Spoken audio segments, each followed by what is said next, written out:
중등부 이 설명해 와주신 분들 진짜로 감사드립니다.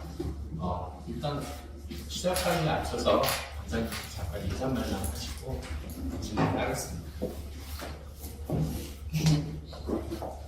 네, 또 바쁜데 와주셔서 감사드립니다. 그래서 아마 중등만 별도로 설명을 하는 게 처음일 겁니다. 근데 이제 학원이 어떻게 운영이 되고 있고 아이들에게 어떻게 학습 준비가 하는 것을 어머님도 아셔야 될 것 같고, 그래서 또 새로운 정보도 많이 드려야 될 것 같고, 그래서 중등이 단순히 시험 대비로 위한 것보다는 아이들이 좀 다양한 또 정보도 얻고, 또 고등학교 대비를 하기 위해서 좀 많은 준비를 해야 될 것 같아서 선생님들이 굉장히 많은 연구를 하고 있고요. 특히 이제 중국 중학교 같은 경우는 아마 시험이 RT 시험으로 운영이 되는 과정이 있어서 그거에 대한 많은 연구를 하고 있습니다. 선생님들이 그렇게 하고, 저희가 또 중학생들 같은 경우는 아이들이 뭘 공부해야 되는지, 어떤 걸 해야 될지 모르는 아이들이 참 많아요. 그래서 저희가 이제 한 1년에 2번 정도는 또 각 분야에 좀 전문인들 좀 모셔다가 어떤 그 분야에 어떤 공부를 하고 어떻게 직업이 진로가 되는지에 대한 어떤 그런 아이들을 모아놓고 그런 또 설명을 드리고 기획을 하고 있습니다. 그래서 이번 중간고사 끝나고 나면 아이들이 조금 여유가 있어서 이번에 이제 각 대학교에 또 교수분들 좀 초청을 해서 이 대학에 이 과를 하면 어떤 공부를 해야 되고 이걸 하면 나중에 어떤 직업을 가질 수 있고 이런 것을 좀 아이들한테 기획을 해서 해주려고 준비를 하고 있습니다. 그래서 최대한 어머님들의 만족도를 높이려고 노력을 하고 있는데 물론 부족함은 있겠죠. 근데 제가 자신 있게 말씀드릴 수 있는 것은 전문 강사진과 아이들이 좀 쾌적한 환경에서 자기의 그 실력을 늘릴 수 있게끔 제가 최대한 뒤에서 많이 도와줄 거고요. 때로는 아이들이 좀 안심되게 공부를 하려면 조금 좀 제가 생활지도를 하는 부분이 있는데 그 점은 좀 어머님들이 이해를 해주셨으면 하는 게, 학원에 어떤 규칙이나 룰이 없으면 아이들이 안정되게 공부를 할 수가 없습니다. 그래서 제가 가끔 아이들 생활지도 좀 하고 있고 하다 보니까 그런 부분에 대한 아이들은 불만은 있지만 학원이 좀 공부할 수 있는 공간이라는 이미지도 필요할 것 같아서 제가 앞으로 그 관리를 좀 계속해 나가겠습니다. 그래서 공부하다가 또 애로사항이나 또 아이들이 힘들어하는 부분이 있어 언제든지 연락 주시고, 지금 저희 강사분들이 굉장히 많이 열심히 연구하고 있고 다음 주부터는 저희가 의무자습에 들어갈 겁니다. 그래서 웬만하면 아이들이 좀 학원에서 의무자습 할 수 있도록 도와주시고, 아이들끼리 절대 방치하지 않고 각 담당 쌤이나 저도 같이 수업을 하고 있고 또 주말에까지 나와서 아이들 관리를 하고 있으니까 최소의 비용으로 최대의 효과가 나올 수 있도록 많이 도와주시고, 오늘 쌤들이 준비한 거 앞으로 기말고사를 어떻게 계획했는지 이런 부분에 대해서 또 들어보시고 궁금하면 바로 질문들 하시면 됩니다. 일단 끝까지 듣고 가셨으면 좋겠습니다. 자, 여기 페이퍼 보시면 제 앞 시간이 접니다. 그래서 제 소개 간략하게 하겠습니다. 저는 국어 담당이고요.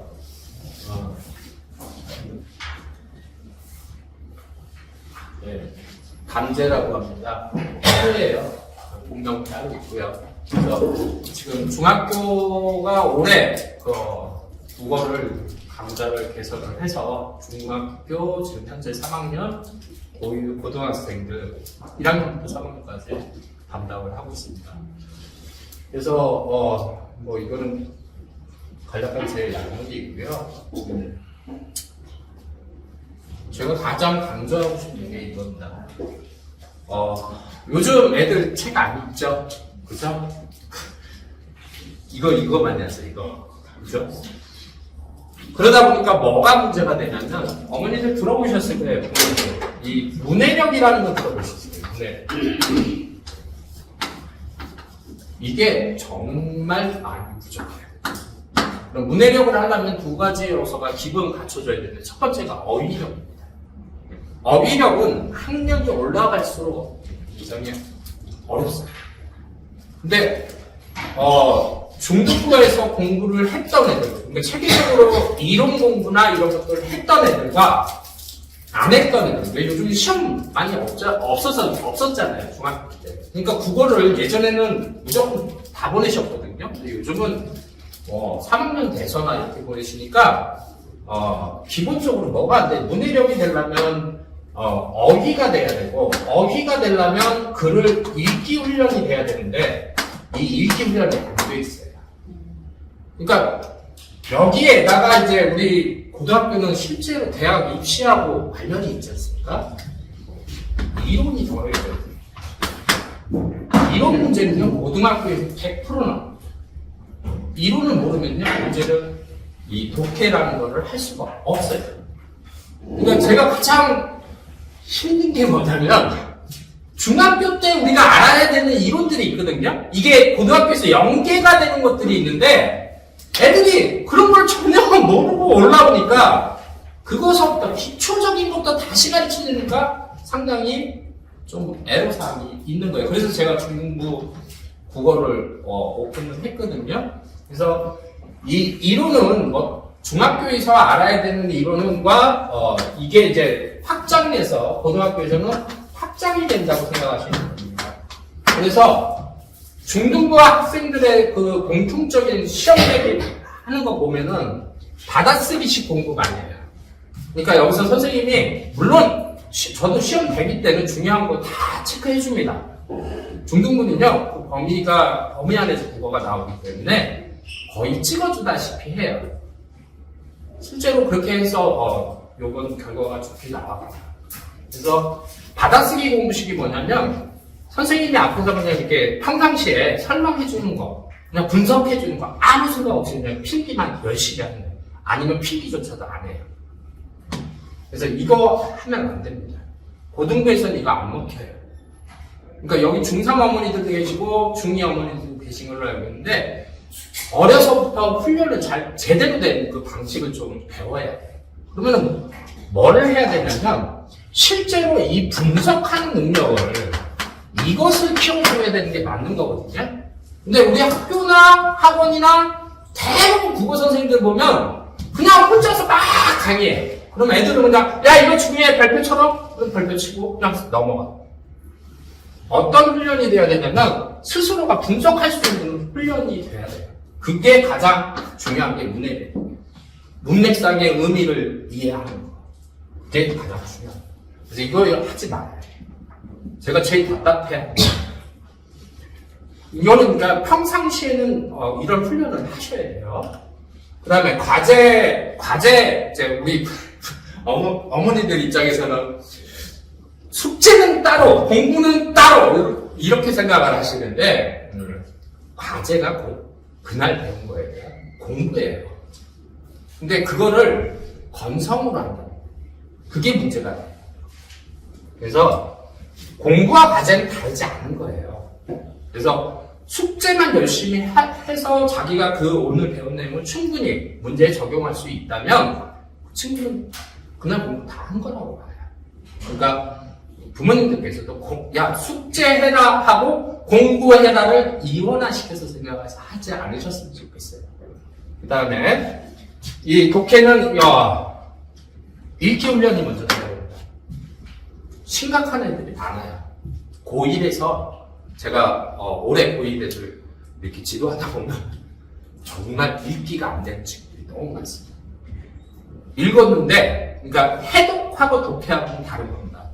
해독은 그냥 글을 읽는 거고 독해는 의미를 파악하면서 읽는 거거든요. 그러니까 그런 훈련들이 전혀 안 돼 있는 상태예요. 그러니까 모의고사 보면 막 충격적인 점수가 나옵니다. 막 20점, 30점 이렇게 나와요, 국어가. 오버타임에 걸리는 애들도 있고. 그래서,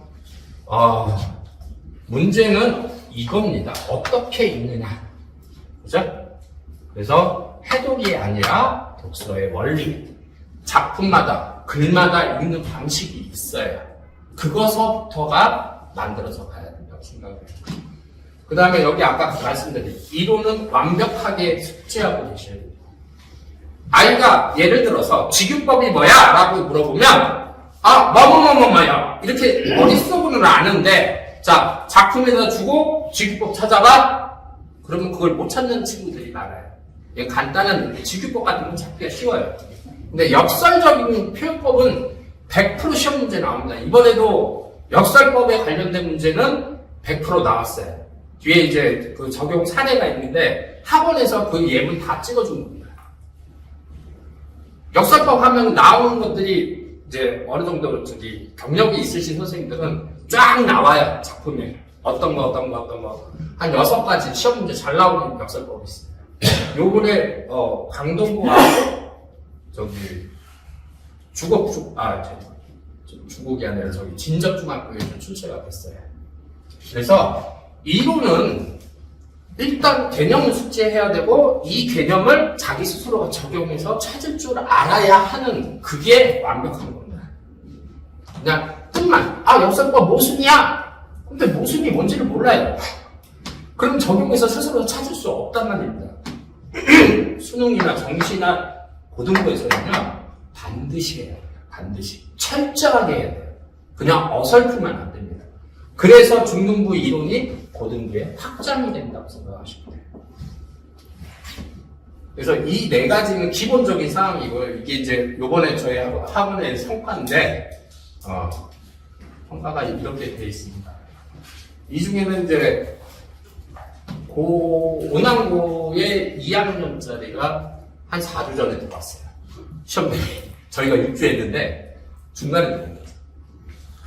4등급에서 전교 2등의 성적을 요번에 만들어냈습니다.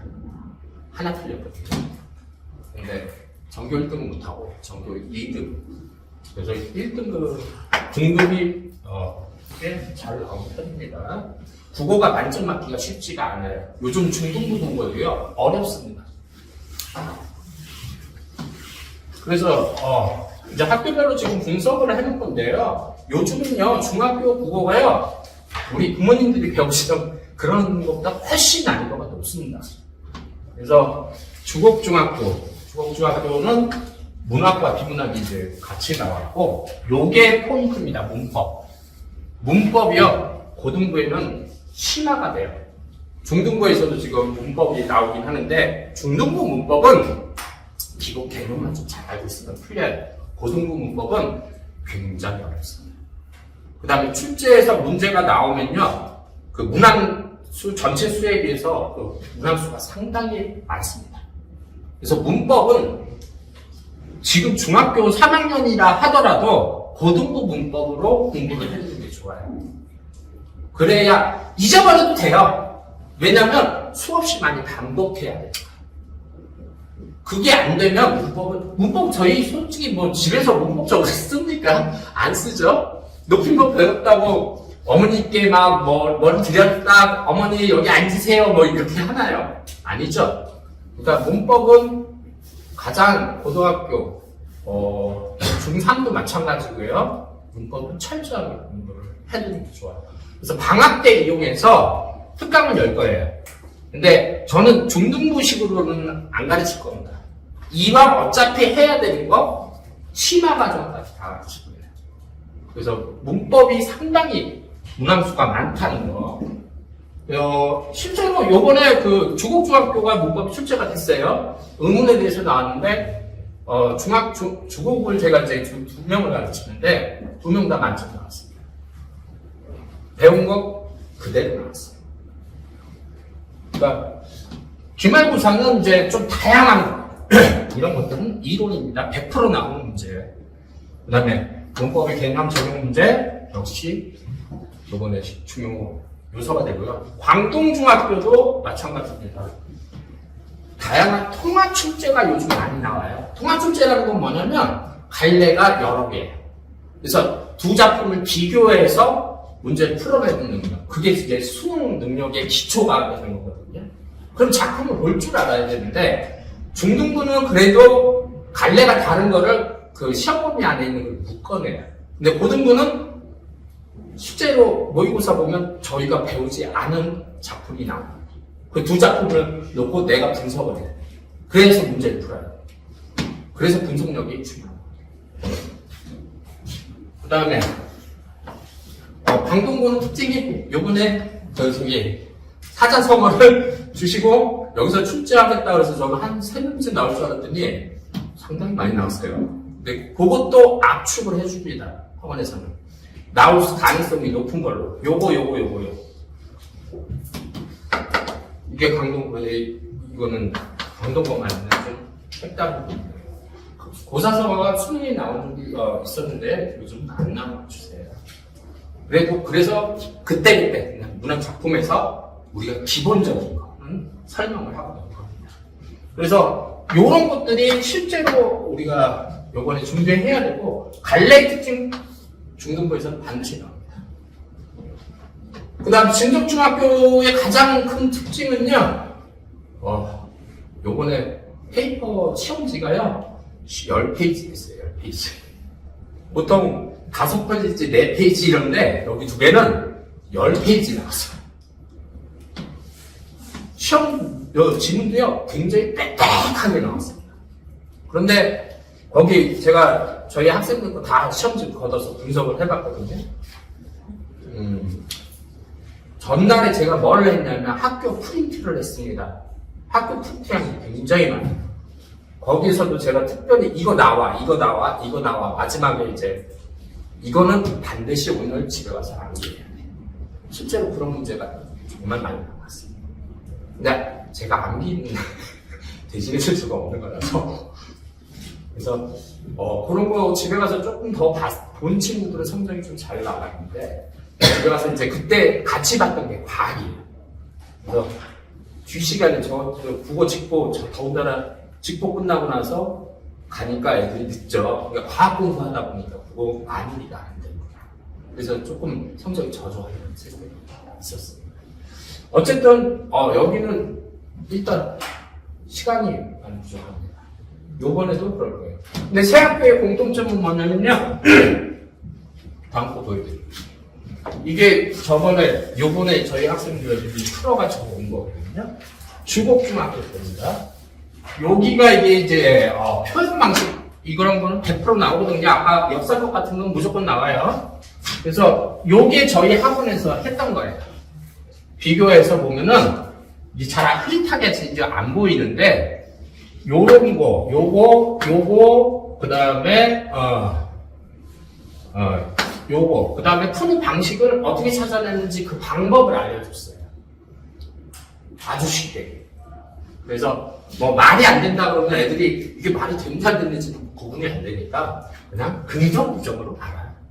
그게 동시에 나와 있으면 역설을 표현해요. 그래서 여기서도 지금 이게 요 작품이 요 작품입니다. 그러니까 저는 역설법은 된 부분을 딱 잘라서 나오는데 여기는 이제 한 몇 줄 시가 나온 거죠. 이런 문제들은 적어도 경력 있는 선생님이라면 딱 집어주셔야 돼요. 그 다음에 이런 거 같은 경우 문법 문제입니다. 개념 문제예요. 여기도 개념 문제예요. 중등부는 개념 문제 반드시 나와요. 그래서 여기 저희 이제 학생이 저한테 보낸 카톡 내용입니다. 전 시험이 70점이었는데 오늘 100점 맞았고 애들은 소리 질렀다. 망했다는 소리죠. 이게 이제 강동중학교. 그죠? 강동중학교. 이 작품이 강동중학교 새학기의 공통점이요. 외부 지문이 나온다는 게 특징입니다. 예전에 없던 것들이 드러나고 이게 고등학교 요번에 1학년도 오남고 같은 경우 외부 지문 없이 냈는데 나와요. 서울은 다 그런 식으로 되는데 여기는 작년까지는 없었다고 했는데 외부 지문이 나옵니다. 근데 이 성북동 비둘기 이 원래 시험범위 있던 작품하고 언급을 했던 거예요. 연기 작품이요. 그래서 잘 풀어가지고 왔어요. 시험 문제로 나온다고 하는데 그 다음에 이것도 역설법이에요. 역설법 찍었던 거 다 출제가서 이게 비교해 보시면 여기 다 몇 개가 더 들어가 있습니다. 이게 이제 초임 선생님들하고 경력 선생님들하고 차이입니다.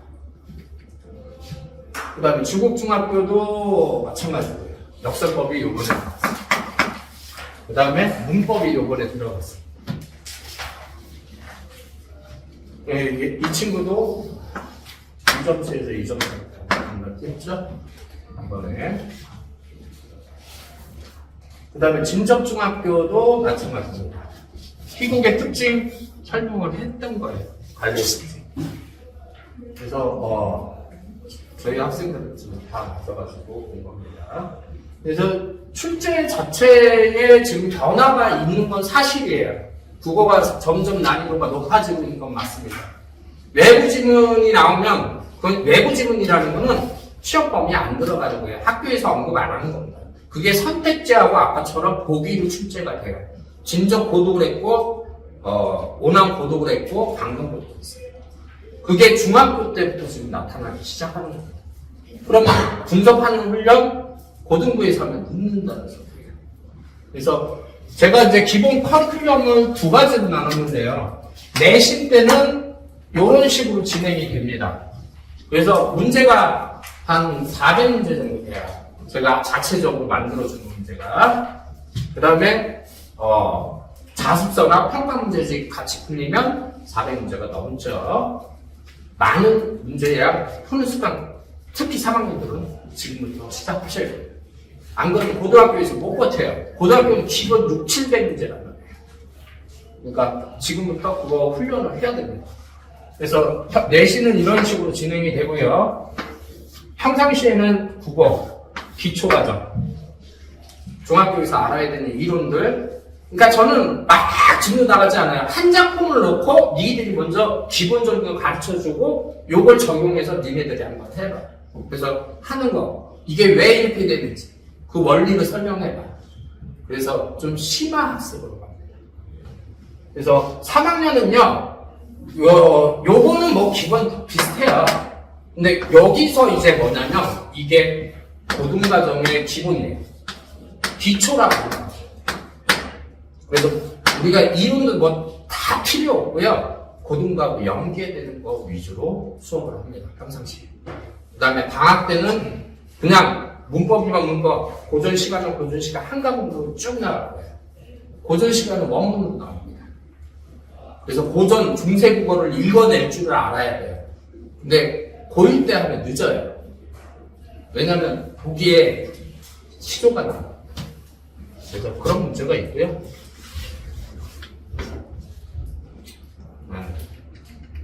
자, 저희 국어는 뭐 대충 이런 식으로 진행이 되고 저희 시간이 많이 준비가 되지 않아서 원래 국어 한 과목만 해도 한 2시간 해드렸으면 좋겠는데 뭐 국어에 대해서 궁금한 거 있으신 어머니들은 따로 상담 요청하시면 제가 직접 상담을 좀 해서 드리겠습니다. 자, 그 다음으로 이제 설명이 될 게 수학과예요. 수학과에 오늘 수학 선생님이 두 분이 계신데 오늘 여기 설명을 해주실 분은 임재근 선생님이라고 합니다. 수학 선생님 나오시나요?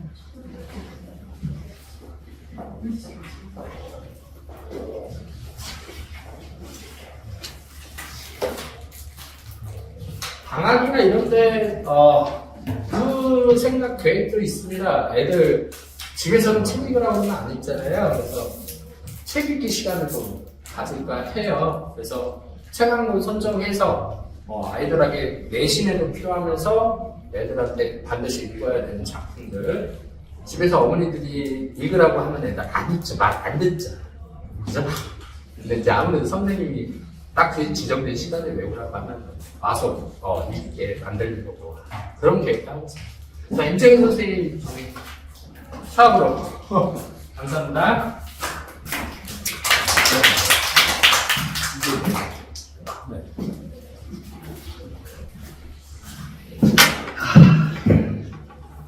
웃지 마세요. 안녕하십니까. 중등부 수학과 임재근 선생님이라고 합니다. 네, 일단은 김동수 선생님은 오늘 건강상의 이유로 조금 일찍 들어가셔가지고요. 네, 저 혼자 이렇게 인사를 드리게 됐고요. 네, 일단 조교쌤 이렇게 두 분이 계시고요.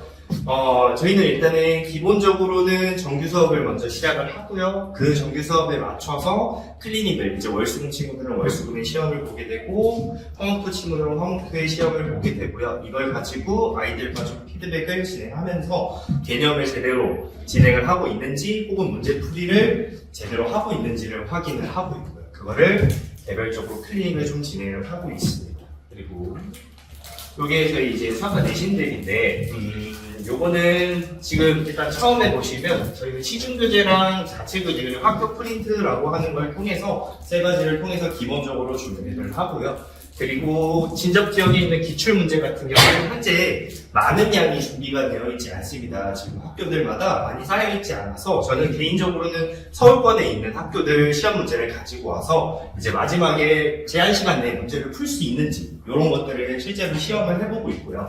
그래서 지금 제가 가르치고 있는 중3 S반 같은 경우는 대치동 혹은 강남, 목동에 있는 실제 중학교 시험지를 봐서 90점대 나오고 혹은 이제 8점 이상이 나오게 되는 그런 훈련들을 하고 나서 실제로 100점짜리도 나오게 되고 90점대 상위권을 맞이하게 되는 그렇게 진행을 하고요. 일단은 시기별로 보시면 이제 겨울방학 1, 2월 달에 내신 주기 저 1수단이라고 하는 건 뭐냐면 개념 위주의 설명이 들어가실 거고요. 그리고 나서 그 개념을 가지고 응용, 문제 풀이까지 저희가 직접 준비를 하고요. 그 다음에 2수단, 3수단이 저희가 이제 준비한 자체 교재, 그 다음에 시중 교재, 그리고 프린트를 가지고 문제 풀이를 들어간 뒤에 이제 마지막 3수단 때 저 마지막에 했던 실제 시험을 40분 정도 시험을 보게 해서요. 그래서 아이들이 시험 내 안에 다 풀 수 있는 훈련들을 하게 됩니다. 그래서 이렇게 들어가게 되고요. 요번에 이렇게 시험이 나왔는데, 저는 개인적으로 조금 이번 시험 성적은 결과는 조금 만족스럽지 못했습니다. 일단 중2, 중3 같은 경우 합쳐서 8명이 배출이 되었는데요. 이 중학교 시험이라고 하는 게, 서술형이 중3 같은 경우는 없습니다. 그래서 배점이 큰 경우는 두 문제만 틀리게 돼도 80점대가 나와버리는 조금 실수 두 문제에 90점이 나오지 못하는 현상들이 좀 벌어져서 실제로 여기에 기록되지 않은 친구들이 조금 많습니다. 그래서 80점대 후반 친구들 있잖아요. 이 친구들이 단 두 문제 때문에 80점이 나오게 됩니다. 그래서 이번에 내신 준비를 할 때는 조금 보다 실수를 줄일 수 있는 부분으로 좀 방향성을 잡아보려고 하고요. 이렇게 출제 특징들이 중학교 2학년, 중학교 3학년 이렇게 들어가 있는데 기본적으로는 교과서 기반 문제가 80% 정도 차지가 되어 있습니다. 근데 우리 아이는 왜 점수가 이렇게 안 나오냐라고 말씀을 하시면 이렇게 말씀드릴 수 있는 거예요. 교과서에 있는 기본 문제가 안 풀리는 거예요. 그 말이 무슨 말이냐면 아이들이 기본적으로 개념이라고 하는 게 머릿속에 정리가 안 돼 있는 경우들이 많습니다. 이건 중3, 이건 다르지 않습니다. 그래서 저는 지금 개인적으로 중학교 1학년 친구들부터 개념 노트라는 거를 만들게 시킵니다. 그래서 1학년 거, 2학년 거, 3학년 거를 통해서 한 권을 만들게 되고요. 그 한 권을 가지고 결국 우리가 언제까지 쓰게 되냐면 고등학교 1학년 1학기까지는 쓰게 됩니다. 이게. 왜 그러냐면 실제로 고등학교 1학년 때 1단원의 다항식의 연산부터 시작을 해서 마지막에 배우는 2차 함수, 2차 방정식과의 관계까지가 이어지는 게 결국 중학교 1학년부터 중학교 3학년까지의 내용을 합산해 놓은 거랑 똑같습니다. 그래서 저는 개인적으로 개념 노트를 가지고 그걸 통해서 문제풀이를 연습을 시키려고 하고 있고요. 그래서 말씀드릴 수 있는 건 사실상 중학교 수학 문제는요. 교과서에 있는 게 80% 이상이고요. 거의 90%라고 해도 무방합니다. 특히 이 진접 지역에 있는 학교 시험지들을 통틀어 보면 거의 90%라고 해도 무방해요. 그러면 차이점은 뭐냐라고 말씀을 드리면 요 뒤에 있는 적중산에 있는 문제들이거든요. 첫 번째 보시면 요거 혹시 보이세요? 중국중 3학년 문제? 요 친구가 사실상 어려운 문제는 아닌데 아이들이 어려워하는 이유가 뭐냐면 변형 문제예요. 그러니까 거기 안 보이시면 이렇게 봐주시면 되는데 A가 뭐라고 써져 있고 A랑 A분의 1의 값이 뭐니라고 물어보는 단순한 역수를 계산하는 문제인데도 그거를 유리화를 하지 못해서 틀리는 경우들도 똑같이 발생해요. 이게 실제로 저희가 준비한 문제고 이 문제랑 구성이 똑같아요. 구성이 똑같은데도 아이들이 풀지 못하는 경우들이 하나둘씩 생겨요. 그리고 두 번째는 이제 중국중 2학년 문제인데 이거는 실제로 고등학교까지 이어지는 이게 고등학교 실제 문제집에 실려있는 문제고요. 제가 아까 말씀드렸던 것처럼 중학교 2학년의 시험 문제를 그대로 가지고도 고등학교 1학년 문제를 똑같이 풀 수 있다라고 말씀을 드리는 거죠. 그러니까 이게 고등학교 1학년 1학기가 어떻게 보면은 아이들한테 제일 중요한 시험일 텐데 중학교 1, 2, 3학년 내용을 가지고도 충분히 문제를 풀 수 있다는 거죠. 근데 이게 안 돼서 실제 고등학교 1학년 애들도 이거를 다시 물어본다는 거죠. 이건 결국 중학교 2학년 때 배운 내용이었는데도 불구하고 하죠. 그래서 그게 되게 중요하다고 말씀드릴 수 있을 것 같고 그 다음에 이제 중학교는 결국 별다른 특이 케이스의 문제라고 한다면 대수 파트, 이제 앞 단원에 있는 대수 파트를 도형으로 풀고 올 수밖에 없습니다. 그래서 실제로 아이들이 틀리는 비중이 대수 파트 문제는 거의 안 틀려요. 뭐만 틀리냐? 도형 파트. 근데 이 도형이 다 어디서 나온 거냐? 중학교 1학년 때 나옵니다. 기본 도형. 그리고 중학교 2학년 삼각형과 사각형에서만 등장을 하는데도 매번 틀립니다. 아이들이 도형만 적으시면. 그래서 아이들한테 저는 이번에도 그랬고 또 그렇게 준비할 거지만 도형의 기본 성질에 대해서는 계속 GC처럼 계속 반복해서 설명을 해줄 거고요. 네. 그래서 이렇게 진행을 했고 일단 교재 같은 경우는 저희가 개념센이라고 하는 걸 개론 교재라고 할 거고요. 그리고 이제 유형서를 조금 아이들마다 조금 다르게 진행을 하고 있습니다. 아이들마다라기보단 반별로 진행을 했을 때 좀 다른데 지금 중3 S 같은 경우는 고등부 선행을 좀 진행을 하고 있고요. 그 다음에 중2 S 같은 경우도 중3 걸 진행을 해보고 있는데 이게 어머님들이 좀 걱정 아닌 걱정을 하시는 부분 중에 하나가 선행에 관련된 문제들이 되게 많이 걱정들을 하세요. 그래서 이제 실제로 중3 S반 같은 경우는 지금 고등부를 선행을 하고 있지만 소화도가 좀 떨어집니다. 실제로. 소화력이 조금 떨어져서 제가 고등학교 1학년 거를 100%를 준다고 했을 때 이 아이들이 50%만 받아먹고 참 좋겠지만 실제로는 되게 불가능해요. 그렇기 때문에 저는 선행에 관련해서는 천천히 나가셔도 된다고 얘기를 드리고 싶어요.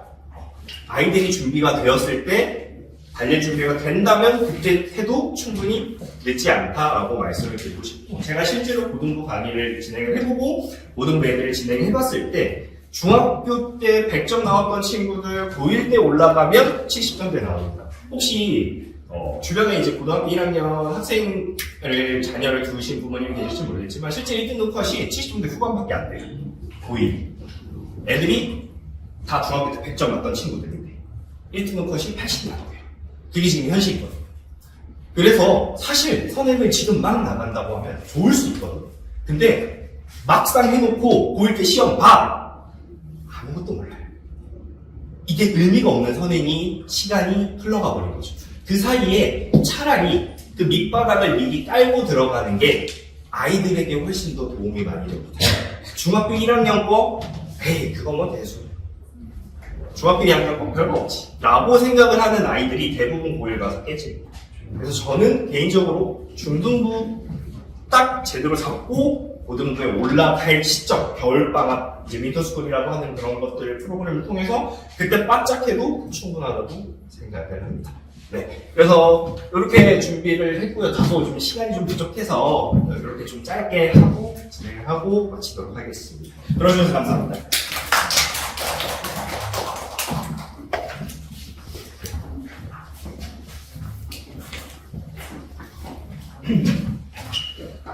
네, 오늘 안녕하세요. 지난번에 뵈신 적 있는 어머님 계실 것 같고요. 저 오늘 처음 뵙는 어머님이 계실 것 같은데, 저는 일단은 현재 대학원에서 고등부 영어과 대표 강사를 맡고 있는 라이언이라고 합니다.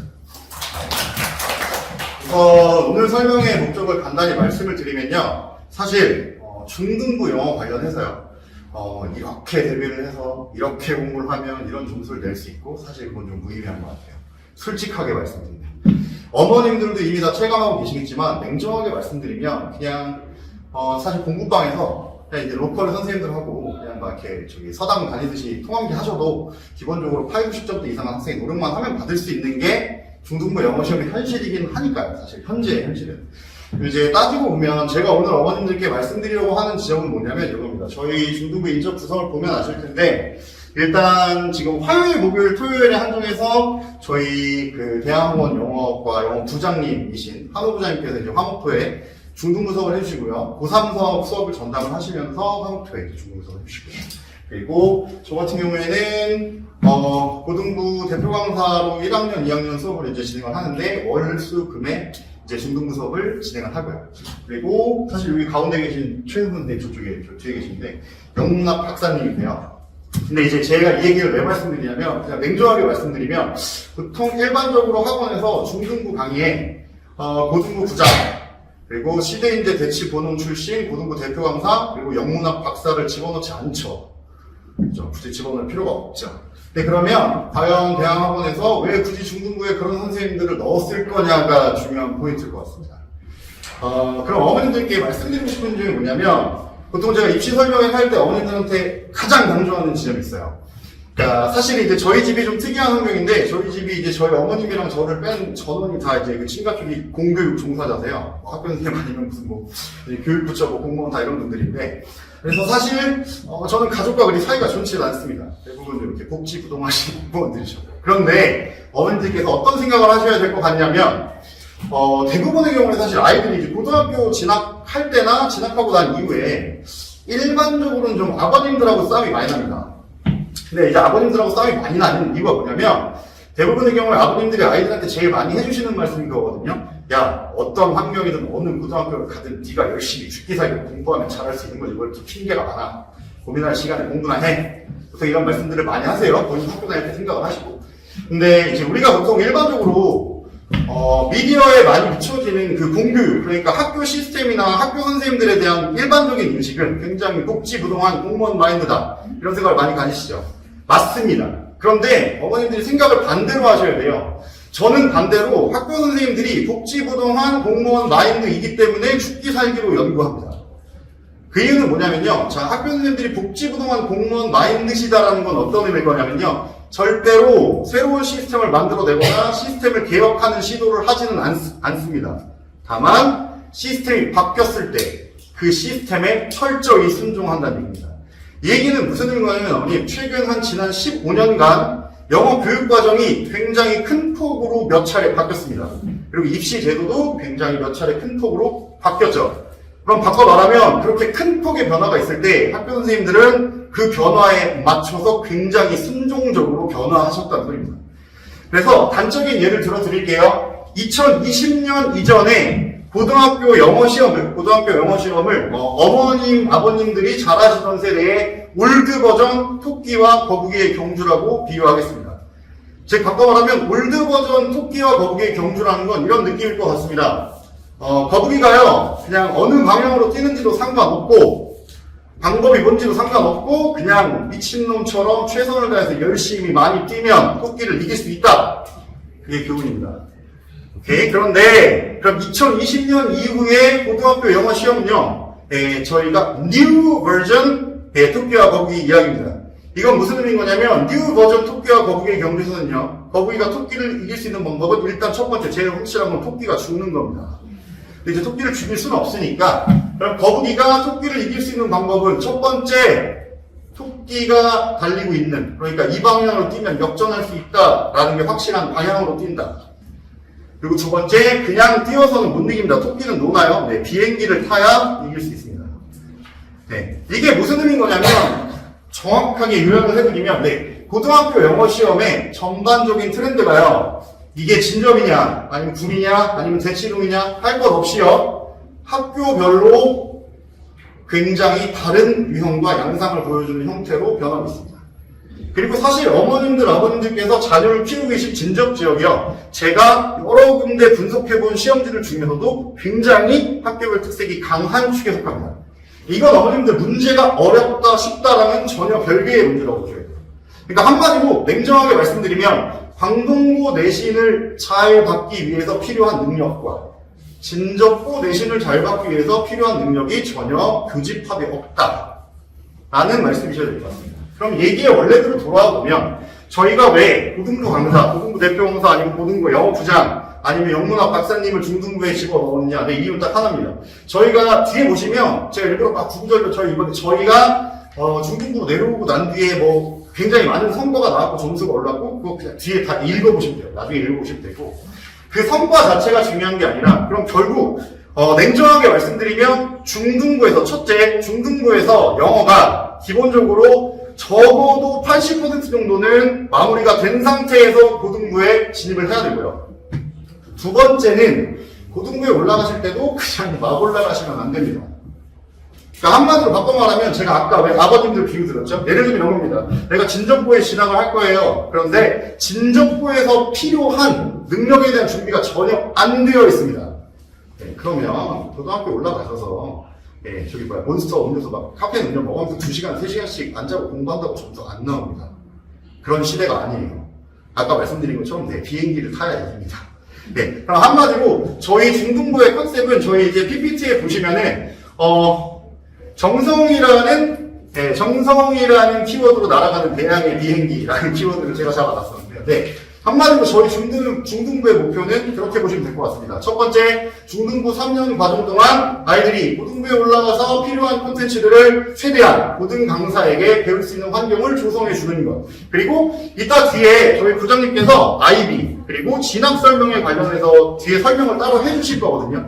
그 진학 설명회 때도 아마 어머님들이 저를 만나시게 될 텐데 10월에 예정되어 있긴 한데요. 네. 두 번째로는 그러니까 아이들이 어떠한 고등학교를 목표로 하는지를 사전에 기본적으로 결정해서요. 그래서 이제 프리 하이스쿨, 그러니까 진적고 갈 아이는 진적고, 광동고 갈 아이는 광동고에 맞춰서 저희가 지금 현재 고등부에서 학교별로 전략적으로 시행 중인 내신 대비를 한번 사전적으로 연습을 시켜드리는 이런 과정을 이제 올해 저랑 저희 부장님이 이제 만들었어요. 그래서 이제 그러면 사실 이 성과는 다 어디에 있습니다. 요거는 사실 어머님들이 읽어보시면 충분한 부분이고요. 어머님들이 읽어보시고 나중에 궁금하시면 저한테 개인적으로 카톡이나 전화로 문의 주시면 얼마든지 말씀드릴 수 있는 부분이에요. 이 부분만 간단히 말씀을 드릴게요. 영어 교재 라인업에서 사실 나머지 부분들은 다 수준별로 교재들이 잘 구성이 되어 있고요. 어머님들도 충분히 시중에서 아실 수 있는 교재입니다.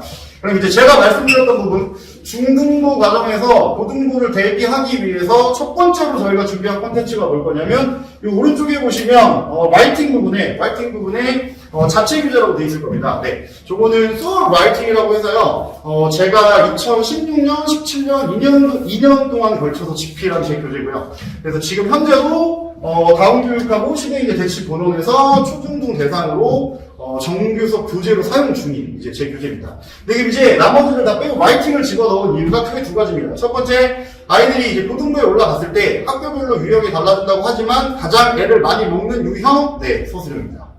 서술형하고 논술형. 네, 근데 이제 서술형하고 논술형이요, 과거처럼 그냥 암기로 상대할 수 있는 방식이 아니라 학교별로 유형을 분리해서 주기 때문에 기본적으로 영어 문장으로 나의 생각을 표현할 수 있는 최소한의 능력이 갖춰져 있지 않으면 그 전에 내신 대비 때 무슨 짓을 해도 못 맞춰요. 네. 그래서 일단 기본적으로 중등부 때 첫 번째 라이팅 훈련을 정규 수업에 포함시켜서 어느 정도 마무리해놓고 고등부에 진입해야 된다. 그래서 이제 이 라이팅 교재가 포함되어 있는 게 이 지역의 다른 학원들의 커리큘럼과 조금 상이한 부분일 거고요. 그 다음 두 번째는 이따 저희 부장님이 설명해 드리겠지만 앞으로 지금 현재 중등부 아이들이 겪게 될 IB라는 형태의 새로운 교육 커리큘럼은 사실 논술이 핵심입니다. 그러니까 본인들이 본인의 생각이나 의견을 영어로 정돈된 형태의 문장으로 풀어낼 수 있느냐가 가장 중점을 두고 있는 부분이기 때문에 그래서 더더군다나 이제 라이팅을 강조하고 있는 측면도 있다고 보시면 될 것 같아요. 네, 그래서 어쨌든 라이팅 같은 경우에는 제가 이 라이팅 교재, 자체 교재를 통해서 현재 이제 중1, 중2, 중3, 중1도 순차적으로 다 라이팅이 일단은 네, 저희 커리큘럼에 포함이 된다고 보시면 될 것 같습니다. 네. 네. 그리고 나서 마지막으로 이제 뒤에 보시면 저는 오히려 오늘은 어머님들께서 오신 게 사실 저도 그렇고 저 앞에 부원장도 그렇고 이렇게 다들 강사들이 말들이 많잖아요. 그래서 어머님들이 이 긴 시간 말씀을 들어주시느라고 사실 지금쯤 조금 지치셨을 텐데 제일 마지막에 준비되어 있는 지금 이제 저희 영어 부장님께서 설명해 주실 IB와 그 다음에 기타 이제 프리 하이스쿨 관련 안내를 간단히 해드릴 거거든요. 근데 오히려 어머님들이 오늘은 그 부분을 지금 조금 기운을 내시고 가장 유익한 정보를 많이 얻어갔으면 좋겠어요. 그래서 제가 논술과 관련해서 라이팅 부분을 수업에서 이렇게 해결을 해드리겠습니다 라고 말씀을 드렸고요. 그래서 IB의 또 다른 핵심이 면접이거든요. 근데 저희 영어 부장님께서 사실은 면접과 관련해서 굉장히 경력이 많으신 조금 베테랑이에요. 그래서 이제 그 부분에 대해서 또 한번 어머님들께서 정보를 얻어가시면 좋을 것 같습니다. 그래서 다음번 지금 7월 하고요. 그 다음에 10월에 아이들 원서 쓰기 전에 한 번 더 이렇게 두 번 제가 어머님들하고 진학 설명회 그리고 고등부 전략 설명회 예정돼 있거든요. 그래서 그때 한 번 더 어머님들 뵐 수 있으면 좋을 것 같고요.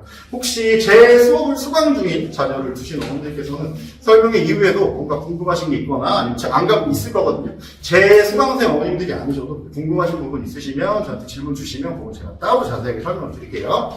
감사합니다.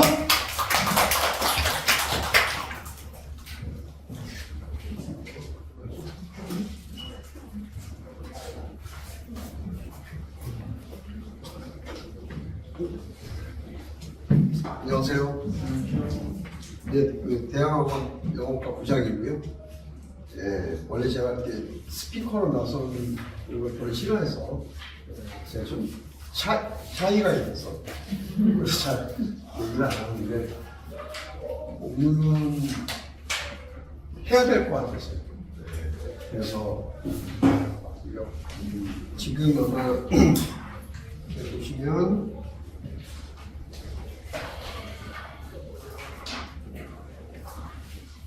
네, 요거 때문에 제가 좀 일본 정보를 좀 드리려고 합니다. 저는 뭐 쓸데없는 얘기는 안 할 거고요.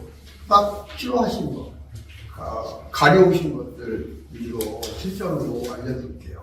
지금 되게 혼선이 오실 것 같아요. 지금 뭐 주곡중학교 같은 경우는 지금 뭐 IB를 채택을 하고 반대해서. 근데 지금 뭐 IB는 그 MBC에서 4월달에 그 교실 이데아라는 프로그램을 혹시 보신 분들도 있을 텐데 그거 티저도 올라와 있으니까 그거 보시면 금방 알 수 있습니다. 네. 그러니까 쉽게 얘기하면 이게 2015년도부터 해서 15학년 개정하면서부터 시작된 거거든요. 애들 중학교 1학년 자유학기제 그래서 직업탐방하고 그때부터 시작된 거고요. 지금은 그때보다도 수준이 훨씬 더 업그레이드 돼 있어요. 저는 그걸 다 겪어왔거든요. 하다못해 그때 수행평가 수준하고 현재 중고등학교, 특히 고등학교 수행평가 수준은 차원이 다릅니다. 그때는 그냥 뭐 이렇게 하는 거였지만 지금 같은 경우는 뭐 예를 들면 주제탐구 해야 되고 자기 전공 관련해서 또 학생부에 집어넣어야 됩니다. 그래서 많이 업그레이드 되어 있고요. 동아고 같은 경우는 점법이라는 수업이 있어요.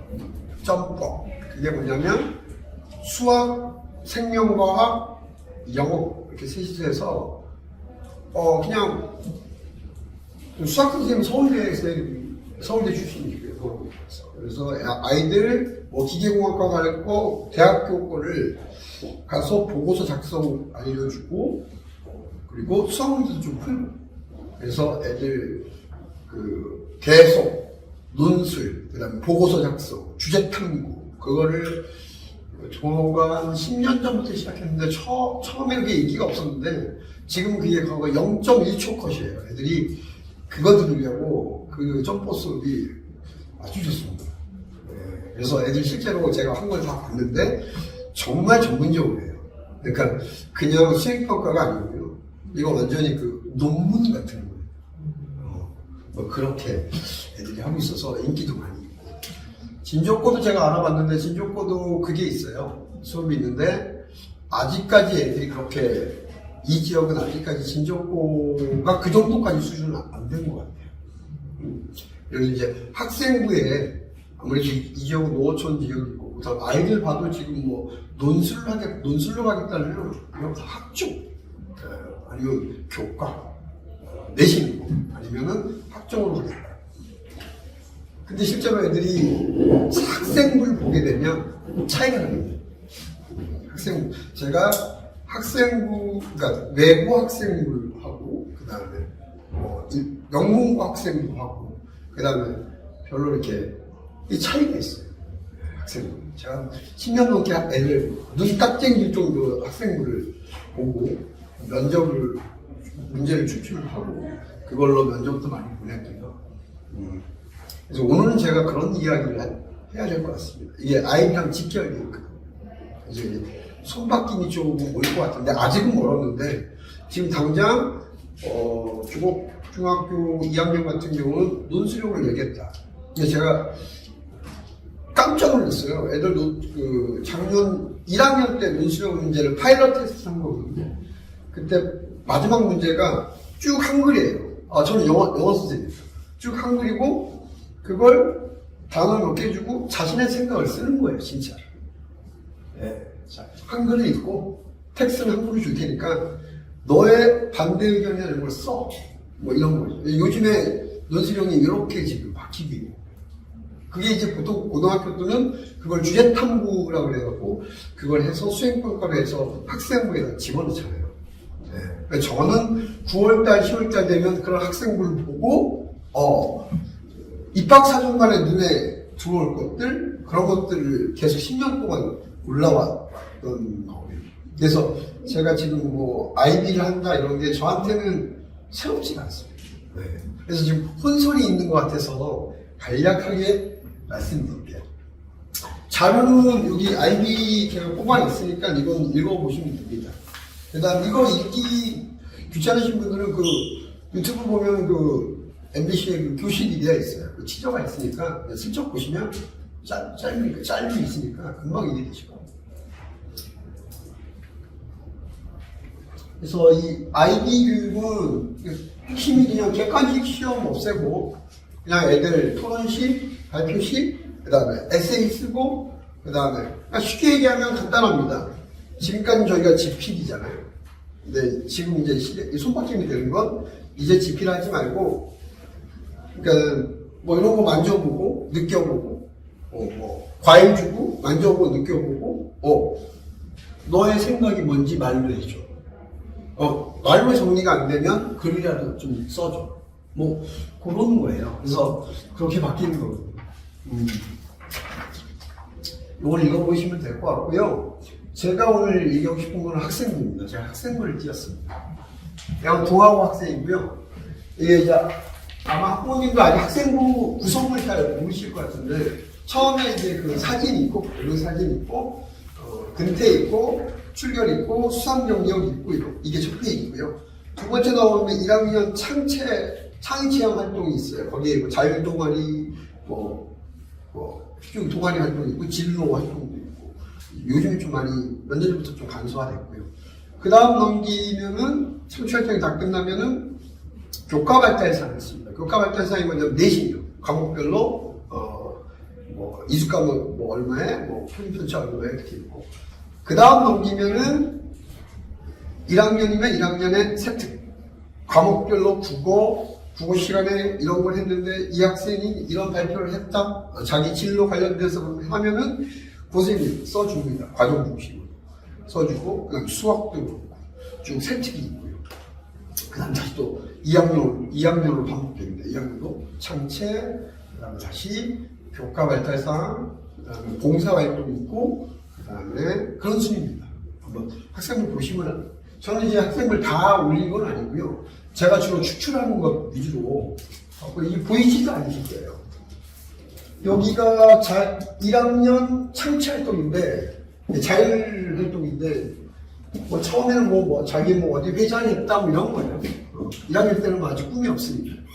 그래서 여기에 진로가 있어요. 진로 보면 애가 여기 1학년 때, 2학년 때, 3학년 이렇게 제가 요거 뽑았는데 애들이 조금 더 굳혀야 돼요. 굳혀야 되고 저 같은 이제 면접 대비자는 이런 걸 뽑아요. 그래서 얘가 처음에는 의사가 아니었는데 초반에는 화학자였는데 이게 애들이 점점 더 학년이 올라가면서 굳혀야 돼요. 그래서 그 계기가 뭐야? 나 그거 질문 나올 것 같은데. 이제 그런 식으로 해서 저는 한 학생당 한 50개 정도 예상팀을 계속 10년 넘게 뽑아와서 적중도 많이 했지만 근본적인 그건 아이들이 학생부가 과정 중심이 되면서 여기는 이렇게 뭐 했다, 뭐 보고서 활동했다, 뭐 이런 어려운 이론을 얘가 해서 자기가 뭐 화학 신소재학과를 가고 싶어서 대학교에서 배우는 것들 해서 찾아서 했고 막 다 깔아놔요. 깔아놓고 깔아놓는데 입학사정관들은 꼭 물어봐요. 그래서 했어? 그래서 그거 왜 했어? 물어보고 그 다음에 그거 한 다음에 너한테 어떤 영향을 줬어? 그래서 너의 학업 발달이나 어떤 식으로 영향을 줬고 그래서 너가 혹시 성취한 건 있어? 이제 그런 이유로 뽑거든. 그걸 뽑아서 꼭 물어봐요. 근데 애들이 제가 먼저 모의 면접 하지만 애들이 말을 안 해갖고 잘 몰라요. 본인이 3학년 되면 1학년 때 한 건데 기억도 안 나요. 그럼 이제 저같이 이게 서류가 들어가면요. 10월 달에 1차 합격되면 딱 3일 줘요. 수요일 날 1차 합격되면 토요일 날이 면접이에요.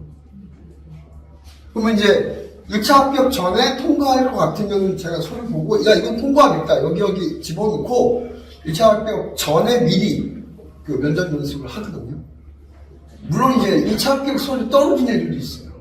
근데 미리미리 좀 하고 그 다음에 그래서 이제 이런 걸 제가 올려놓은 거고 요게 지금 IB가 추구하는 반대, 현실적으로는 중학교에서 아무리 한다 그래도 결국 수행평가로 지금 고등부에서 고등학생들이 하고 있는 그런 쪽으로 녹여들지 못할 거예요. 지금 애들 정말 많이 발전돼 있거든요. 저희 때보다도 훨씬 더 탐구형, 정말 많이 해요. 숙제도 많고. 근데 저는 그게 바람직하다고 봐요. 그 교육이. 저는 못 받은 교육이거든요. 애들이. 정말 애들이 다양하게 자기 진로도 고민하게 되고. 그게 원래 이게 2015학년도 개정하면서 목적이었어요. 이 교육부의 목적이었는데, 그대로 흘러왔어요. 아이들이, 중고등학교 애들이 사실은 노는 것 같지만, 실제로 중3은 고교 가장 먼저 고민하고 있고, 고등학교 애들도 공부를 안 하는 것 같지만, 진로 문제나 이런 거 정말 고민 많이 하고 있어요. 그걸 저는 어디서 보냐면, 학생부와 면접을 하면서 알 수 있습니다. 얼마나 고민하는지. 말 못하는 고민들이 많아요. 그래서 이제 학생부를 제가 띄워놨고요. 그 다음에, 여기 제가 중학교 학생부는 안 봤거든요. 근데 고등부 학생부는 여기에다 다 깔아놓습니다. 요즘은 그냥 일반고들로 다 깔아줘요. 요즘은 평준화가되고, 동아고가 잘해줘, 외고가 더 잘 써줘. 그게 아니고요. 요즘에 일반고들은 그 교육과정상으로 교육부에서 그 매뉴얼이 있어서 훨씬 더 일반고도 다 잘 깔아줍니다. 일부 학교 제외하고. 그래서 어떤 학교가 비교과를 잘 해주네, 잘 써주네, 그런 거 안 하셔도 됩니다. 고등학교는 집 가까운 데 가시면 돼요. 학생부가 별 차이가 없어요. 외고학원 차이가 있어요. 특목고학원 차이가 있어요. 자사고학원 차이가 있어요. 일반고는 다 그냥 똔똔이에요. 다 똑같이 잘 써줘요. 예전에는 정말 학생부가 이게 글자 수가 없어요. 예를 들어서 구리에 있는 도로 시작하는 가로 시작하는 뭐가 있는데 너무 차이가 같은 일반고인데 동아고는 예를 들어서 한 18페이지 한 애가 이런데 얘는 8페이지 이게 끝이에요. 그러니까 없는 거죠. 그러면 입학선물이 보면 이거는 그랬던 시절이 있었는데 지금은 다 분량을 늘려줍니다. 학교에서도 활동들이 많아서 그거 애들이 자유롭게 탐구하고 그 다음에 2학년 말 되면 애들이 수정할 수 있어요. 1학년 때 결정된 게 끝이 아니고 마지막으로 한번 네가 고칠 거 있으면 고치라고 학교에서 주거든요. 그때 이제 애들이 또 고치고 그때는 또 꿈이 달라질 수 있으니까 자기가 고칠 거 있으면 고쳐봐. 그런 것도 있으니까 그런 얘기를 해주고 싶고요. 이게 이제 제가 개인마다 이게 이제 1학년 청체에서 너 이런 거 했어? 왜 했어? 그래서 어떤 변화가 있어? 그래서 애들을 이제 훈련시키는 겁니다. 한 일주일 내내 이렇게 면접 일주일. 그래서 저는 일주일 전부터 이 학생부를 다 보는 거죠.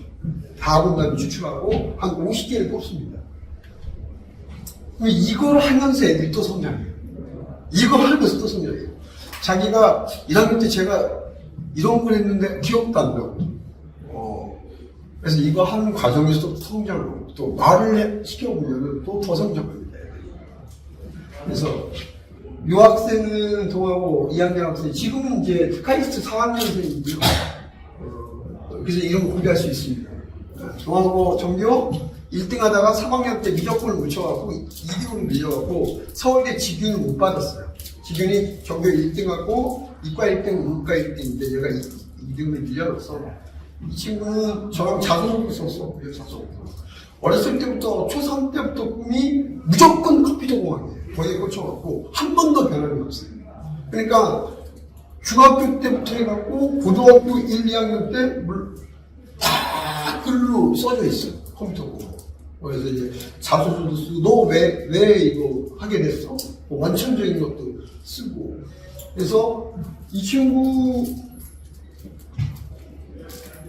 지금 잘 안 보이실 텐데 제가 보라고 하는 건 아닙니다.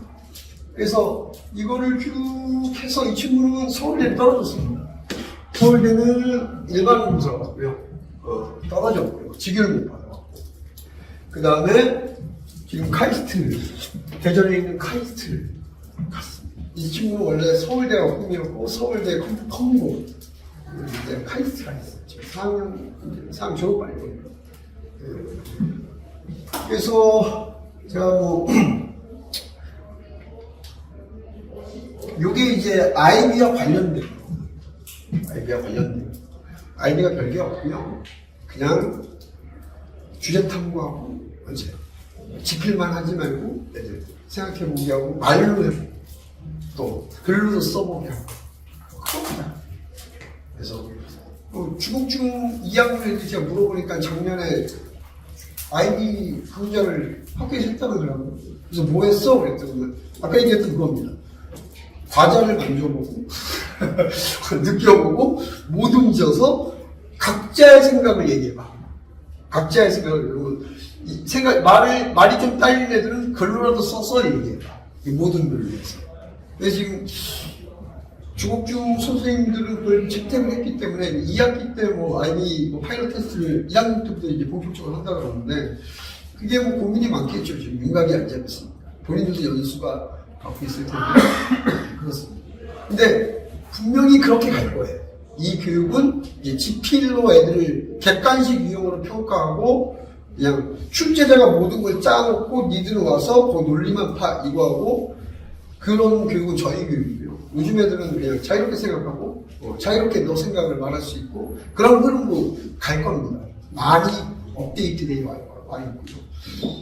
지금 뭐 걱정하실 필요는 없어요. 그래서 지금 뭐 중학교가 아이를 한다고 해서 현실이 안 맞아요. 지금 계속 과도기고 근데 그렇게 갈 겁니다. 그렇게 갈 거고 고등학교 일반고 아무 데나 가도 잘 돼 있습니다. 훨씬 잘 돼 있어요.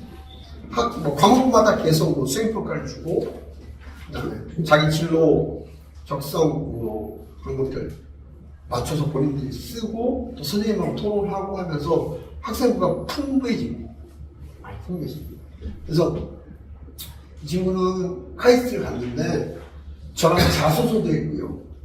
모든 걸 진짜 이 친구가 70개랑 넘었어요. 개별 1학년 때 뭐 하나 거의 제가 다 했던 것 같아요. 다 뽑아갖고 다 대비했던 것 같아요. 서울대 떨어졌고요. 서울대는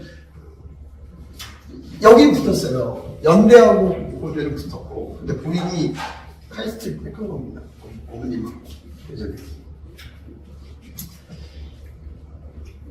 그래서 아이비에 대한 얘기 때문에 제가 꼭 얘기해주고 싶었습니다. 걱정하실 필요 없어요. 학교 요즘 우리나라 공교육 잘 돼 있습니다. 학원보다 훨씬 더 잘 돼 있습니다. 그래서 아무나 가까이 들어가면 다 다양한 활동들을 아이들이 하고 그러면서 이렇게 성장합니다.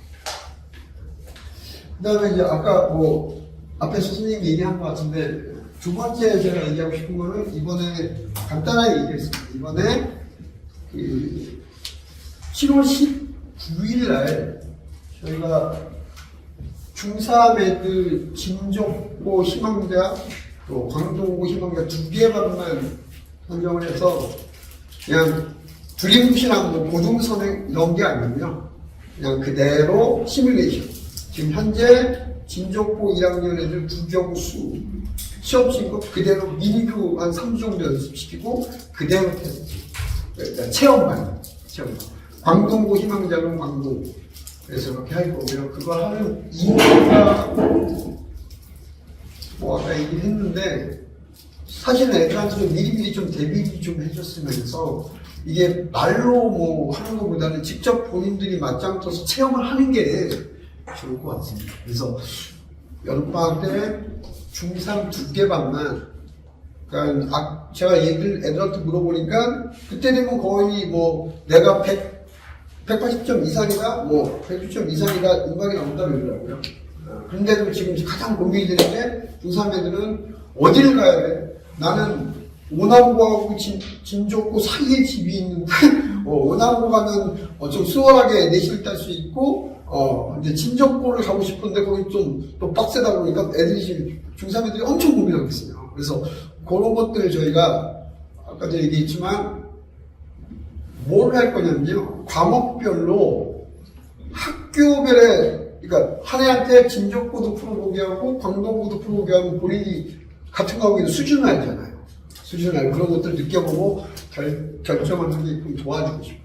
네, 학원에서 할 수 있는 게 그것밖에 없는 것 같아요. 저희가 전문가니까 저희는 뭐 다 가르치고 있으니까 이 학교 문제, 이 학교는 어떤 수준이고 이 학교는 어떤 수준이고 이거를 그대로 애들한테 내려가서 교반하고 그 다음에 고교 진학 설명에 도움을 드리고 그래서 이번 7월 19일 날에 그걸 오리엔테이션 할 거예요. 그래서 고등부 선생님들 수학과는 수학과가 이번에 시험침을 그대로 미니 주간 축소해서 영어과도 축소해서 그거 하면서 고교 진학 설명회까지 계획하고 있습니다. 저는 뭐 얘기는 다 마쳤습니다. 유익한 시간이 되셨나요? 와주셔서 감사합니다.